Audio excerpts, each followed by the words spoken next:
Ouça então com fé, ouça com fé a palavra de Deus, Eclesiastes capítulo 9, versos 7 a 10.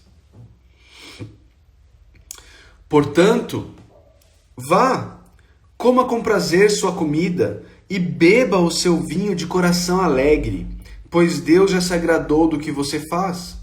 Esteja sempre vestido com roupas de festa e unja sempre a sua cabeça com óleo. Desfrute a vida com a mulher a quem você ama, todos os dias desta vida sem sentido que Deus dá a você, debaixo do sol. Todos os seus dias sem sentido, pois essa é a sua recompensa da vida pelo seu árduo trabalho debaixo do sol.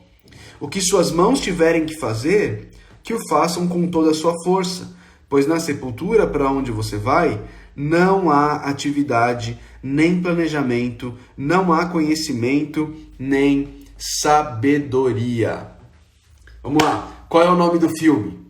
Qual é o nome do filme que retrata isso que o autor de Eclesiastes está ensinando pra gente aqui em Eclesiastes 9, de 7 a 10? Se alguém acertar o nome do filme, bum, de primeira, o primeiro que acertar, eu vou dar um livro. Vou dar o Vale da Visão se alguém acertar o nome do filme. Qual é o nome do filme que relata, de alguma forma, o que o autor de Eclesiastes está colocando aqui? Vamos lá. Ninguém acertou ainda. Olha aí. Eu achei que ninguém ia acertar. A Patrícia Martins acertou. Paty Martins. Curtindo a Vida Doidado. Eu falei que era a primeira. A Nábila acertou também, mas eu falei que era a primeira. Curtindo a Vida Doidado. Lembra de Curtindo a Vida Doidado?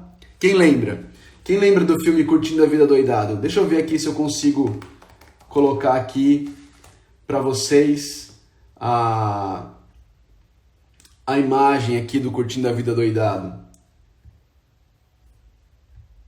Vamos ver se dá certo. Ah, não. Vamos ver.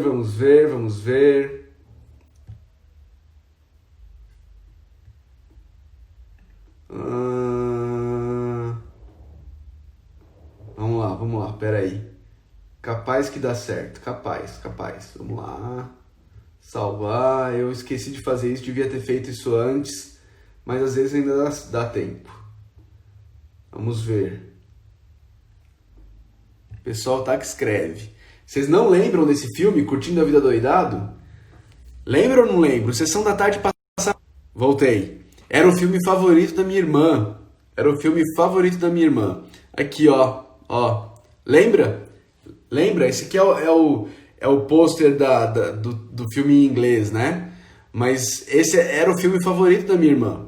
Assistia direto, Curtindo a Vida Doidado. Tem uma hora do filme que o teólogo Ferris Bueller, que é o personagem principal desse filme, ele diz assim: a vida passa muito rápido. Não sei se você lembra dessa parte. Ele está entrando no banheiro e aí ele fala assim: a vida passa muito rápido. E se você não curtir de vez em quando, a vida passa e você nem vê, não é? A vida passa e você nem vê. É mais ou menos isso que o autor de Eclesiastes está propondo aqui pra gente, com uma diferença.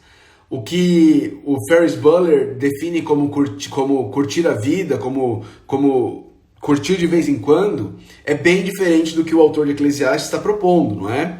A cabeça do autor do Ferris Bueller, curtir a vida, é cair na imoralidade, é cair na farra, é desobedecer às regras, é quebrar toda e qualquer convenção social, é pegar um carro que não te pertence, é quebrar as leis de trânsito, é fazer tudo de errado que você puder fazer. Para ele isso é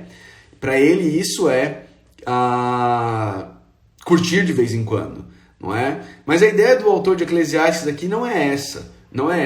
Veja, Lutero, quando ele olhou para esse matar a aula, né? Olha aí, a Thaís está colocando, ele mata a aula, ele faz tudo que ele pode lá de errado, curtindo, né?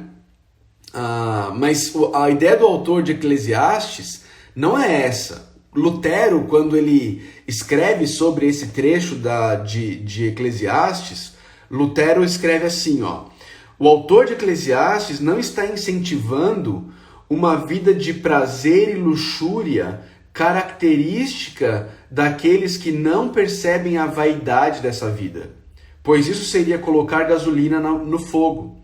Mas ele está falando de homens e mulheres piedosas que sentem as dores e os problemas deste mundo. É o de coração abatido que ele quer incentivar. A palavra aqui do autor de Eclesiastes é uma palavra para aqueles que olham para a futilidade dessa vida, que olham para as dificuldades dessa vida, que olham para as dores dessa vida e acabam ficando um tanto quanto frustrados, um tanto quanto desanimados com essa vida. O autor de Eclesiastes quer balancear a perspectiva dessas pessoas, ajudando-as a perceber que existe sim um caminho de celebração, um caminho de alegria em meio a este mundo caído, não é? É isso que ele quer colocar pra gente, é isso que ele quer ensinar pra gente. Tá travando pra todo mundo ou é só pra Paty Martins? Ajude aí, pessoal. Tá travando pra todo mundo ou é só pra Paty Martins? Ela colocou aqui, depois não apareceu mais nada. Quando é assim, normalmente eu acho que tá tudo bem ou tá travando? É só pra ela? Tá tudo ok? Então beleza. É isso que o autor de Eclesiastes está querendo sugerir aqui. Está querendo sugerir para aquelas pessoas que naturalmente são desanimadas. Aquelas pessoas que, por exemplo, e aí eu tenho que trazer aqui para a minha realidade, né? Aquelas pessoas que a gente vai fazer o dia da família, a igreja inteira se reunir, comer um churrasco, brincar, jogar bola e tudo mais. E as pessoas são desanimadas, não têm interesse, não querem participar. Não quero não. Por quê? Porque estão desanimadas com a vida, tão frustradas, muitas vezes estão passando por dias difíceis, mas ao invés de, em meio a esses dias difíceis, desfrutarem das coisas boas que Deus nos dá para desfrutar, acabam se fechando e não desfrutam de nada. E acabam se fechando cada vez mais, e isso só as torna cada vez mais frustradas, cada vez mais decepcionadas, cada vez mais reclusas nelas mesmas, né? O autor de Eclesiastes, ele vai nos chamar a uma alegria, a um desfrute da vida teocêntrico, a um desfrute teocêntrico. Sabe o que é muito interessante de perceber? É que todos os textos de Eclesiastes, em que ele nos chama a nos alegrarmos, a desfrutarmos das boas coisas dessa vida, ele coloca Deus no centro. Você percebeu isso? Olha comigo, por exemplo, o capítulo 2, versículo 24. Capítulo 2 é um dos lugares onde ele fala sobre isso, sobre se alegrar com as coisas dessa vida, mas ele diz no versículo 24: para o homem não existe nada melhor do que comer, beber e encontrar prazer em seu trabalho. E vi que isso também vem da mão de Deus. Da mão de Deus. Ok? Depois, no capítulo 3, versículo 13, ele diz assim: descobri também que poder comer, beber e ser recompensado pelo seu trabalho é um presente de Deus. É um presente de Deus.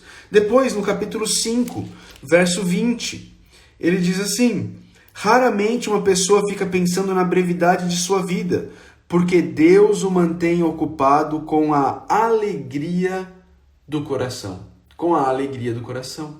Percebe o que o autor de Eclesiastes está mostrando para a gente, queridos? Ele está mostrando que essa alegria, esse desfrute, essa celebração da qual ele está falando é presente de Deus. É presente de Deus. Veja aqui no nosso texto, no versículo 7, ele diz: portanto, vá, coma com prazer a sua comida e beba o seu vinho de coração alegre, pois Deus já se agradou do que você faz. Pois Deus já se agradou do que você faz. Ele não está falando aqui de justificação, ele não está falando aqui de que Deus aprova tudo que você faz, não é isso que ele está falando. O que ele está trazendo para a gente aqui é que Deus se alegra com a nossa alegria. Queridos, às vezes existe uma concepção muito equivocada no meio cristão de que quanto mais triste, quanto mais sisudo, quanto mais sério você for, mais piedoso você é. Não é? E que se alegrar com as coisas dessa vida, seria um insulto a Deus. Não é? Seria um insulto a Deus. Isso não tem nada mais distante do ensino bíblico do que isso. O que o autor de Eclesiastes está nos ensinando é Deus se alegra com a nossa alegria. Deus se alegra em nos ver alegres. Se não fosse assim, por que Ele criaria essas coisas para a gente? Eu insisto em dizer para vocês aqui, foi Deus quem colocou as papilas gustativas na sua boca para que você fosse capaz de discernir e distinguir uma picanha de uma fraldinha. Foi Deus que colocou. Ele colocou isso aí na sua boca. E foi Ele quem colocou gosto diferente numa parte da vaca da outra. Foi Deus. Foi Deus quem fez isso. Ele criou assim. E Ele criou para o nosso deleite, para o nosso desfrute, para que nós nos alegremos com isso.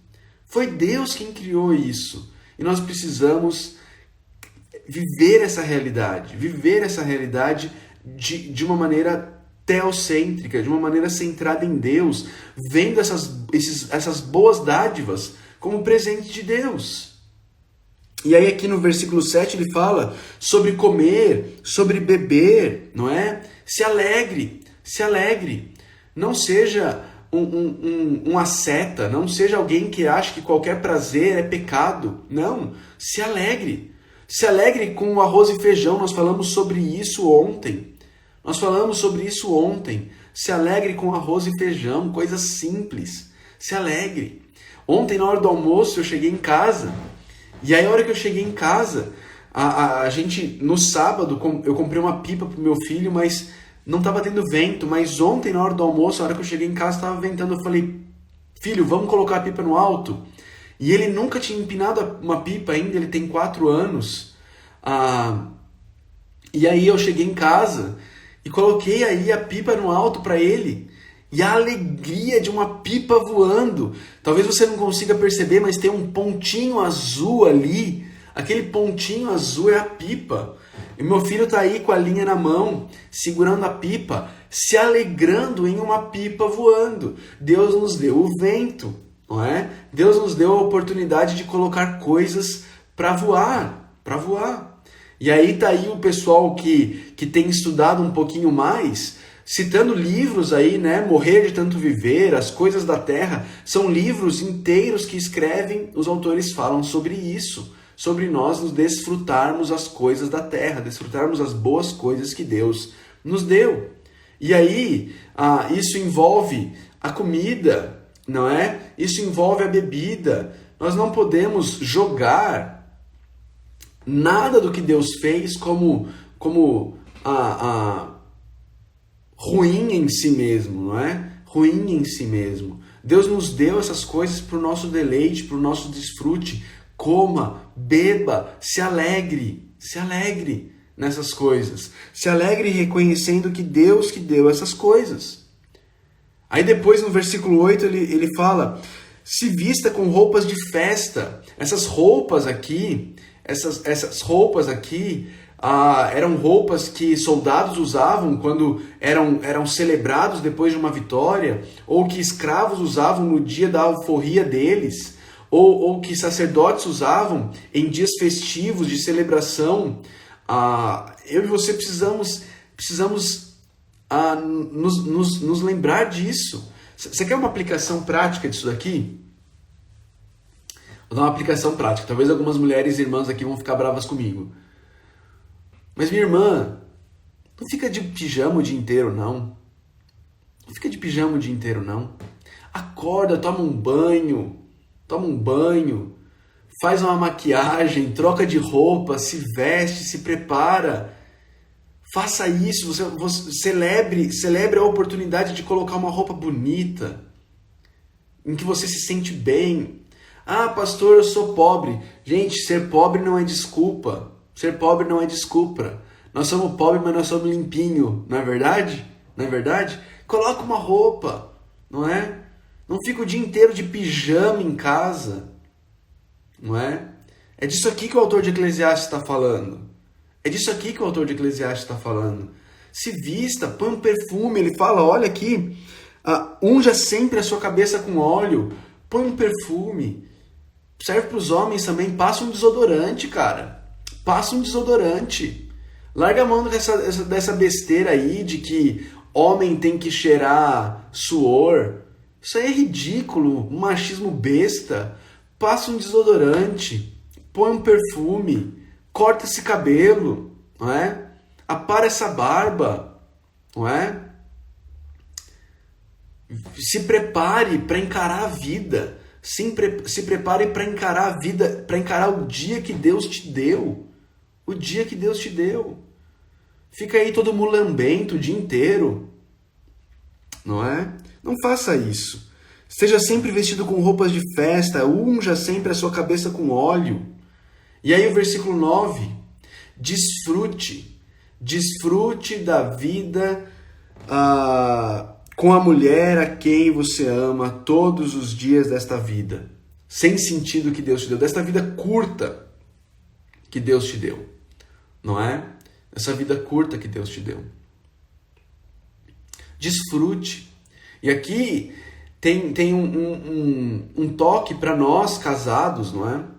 É disso que ele está falando aqui, tá? Ele não está falando para você sair aí como o cara do Curtindo a Vida Doidado, pegando as menininhas, não é nada disso. Ele está falando para você curtir a vida com a mulher que você ama, com a mulher da sua aliança, ok? É isso, é disso que ele está falando. Quem não tem mulher, corre atrás. Trabalha, se prepara, vai atrás, não é? Tenha proatividade, seja homem, não é? Se prepara, arranja um bom trabalho que seja capaz de sustentar a sua família, não é? É isso. Quem não tem mulher, faça isso. E você que tem mulher, você que tem a sua esposa, e você, mulher que tem o seu marido, desfrute da companhia. Às vezes a rotina, a correria do dia a dia, duas coisas acabam tomando o tempo que deveria ser um do outro. Os filhos acabam tomando o tempo da esposa com relação ao marido, e ela não mais desfruta do esposo, porque toda a energia dela ela gasta com os filhos. Ela gasta com os filhos. E o trabalho acaba tomando toda a energia do marido com relação à esposa. E ele deixa de desfrutar da esposa, da companhia, da alegria, da amizade da esposa, porque ele está tomado pelos afazeres do trabalho. Precisamos cuidar com isso. Precisamos cuidar com isso. Esposas, a tua prioridade na tua casa é o teu marido, não são os teus filhos. Não são os teus filhos. Você precisa tomar cuidado para não se desgastar com os teus filhos e abandonar o teu marido sem sair de casa. Você precisa tomar cuidado. Maridos, nós precisamos cuidar para não estarmos tão envolvidos com o nosso trabalho a ponto de abandonarmos nossas esposas sem sair de casa. Desfrute, gente, desfrute da esposa, desfrute do marido, se alegre, tenha um tempo só de vocês. As crianças vão para a cama mais cedo, coloca a criança mais cedo e vai desfrutar da alegria de vocês, da amizade de vocês. Continue namorando o teu esposo, tua esposa, depois de casado, não é? O autor de Provérbios vai falar pra gente, lá em Provérbios capítulo 5, ele diz: seja bendita a sua fonte, alegre-se com a esposa da sua juventude, gazela amorosa, corça graciosa, que os seios da sua esposa sempre o fartem de prazer e sempre o embriaguem os carinhos dela. Sempre, ele está dizendo. Quando que é sempre? Sempre é sempre. Sempre é sempre. Não é? Faça isso. Desfrute disso. Deus deu o seu esposo, Deus deu a sua esposa para que vocês se alegrem como casal. Se alegrem como casal. Não deixa a rotina tomar conta do casamento de vocês. Não deixa. Rotina é bom, rotina não é ruim. Mas não deixe a rotina tomar conta do casamento de vocês. Esfriar o casamento de vocês. Se alegre, se alegre. E aí, por último, depois de falar do casamento, ele vai falar sobre trabalho. E aí, quando ele fala sobre trabalho, ele nos ensina duas coisas aqui. Ele nos ensina o que é que a gente faz e como a gente faz o que a gente faz. Olha aí. O que suas mãos tiverem que fazer, faça. Ou seja, aquilo que cair para você para fazer, faça. Muita gente fica assim, ó, eu não sei o que eu faço, eu não sei com o que eu trabalho, eu não sei. Faz o que está diante de você, faz o que tiver diante de você, faz o que surgir de oportunidade para você fazer. O que tiver de oportunidade, agarra e faz. Agarra e faz.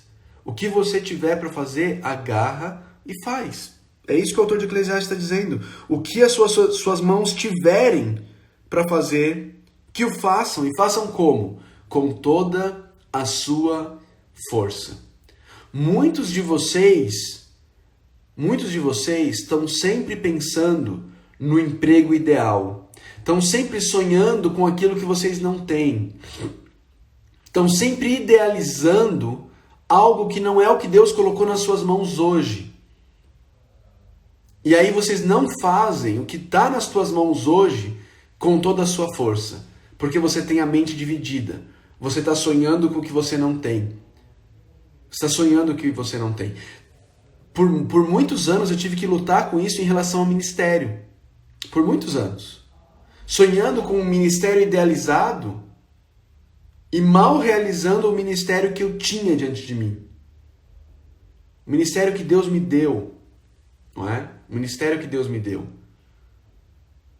E muitas pessoas fazem isso, seja no ministério, seja no trabalho.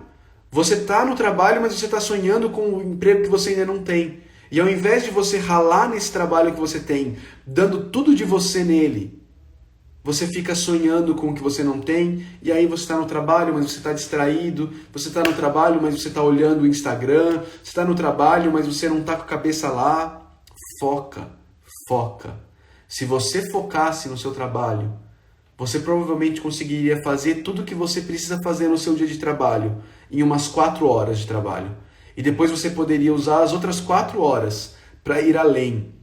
Para ser proativo, para buscar outras coisas dentro do trabalho para fazer e que provavelmente te renderia promoções. Mas não, você fica sonhando. Você fica sempre achando que estão sendo injustos com você. Não é?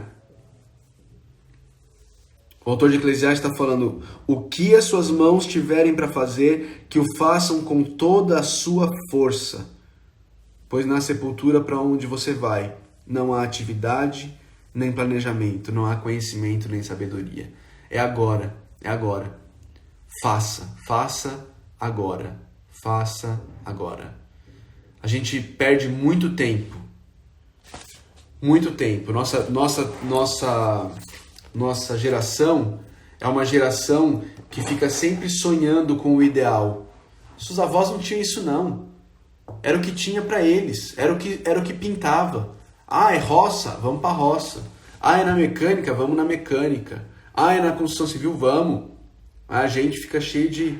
É o que apareceu, é isso que tem. Agarra e dá tudo de você. É ser mãe em tempo integral? Então agarra. E para de ficar olhando para as mulheres que trabalham achando que a vida delas é que faz sentido. Não é? Agarra.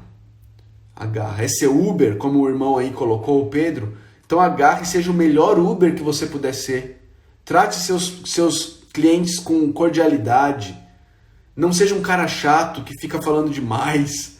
Não é? Não seja mal educado. Seja o melhor Uber que você puder ser.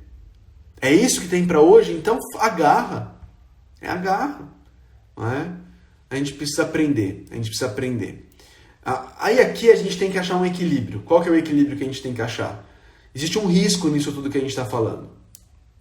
Qual é o risco?